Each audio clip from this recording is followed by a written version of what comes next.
চৌধুরী সাহেব, তোমার বাচ্চা আমার পেটে। কি করলি?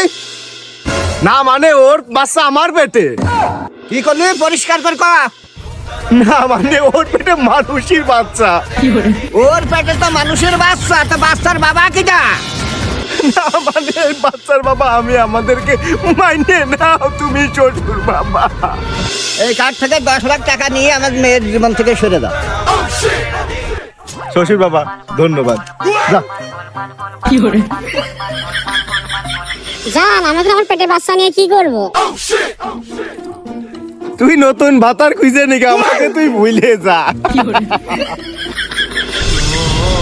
চৌধুরী সাহেব মেয়ের বয়ফ্রেন্ডকে তাড়িয়ে দিল, কিন্তু তার মেয়ের পেটে বাচ্চা নিয়ে এখন চৌধুরী সাহেব কোথায় যাবে? মুখ দেখাতে কি পারবে? জানতে চাইলে দেখতে থাকুন প্রতিদিন সন্ধ্যা 7টায় পারুলের পেটে বাচ্চা।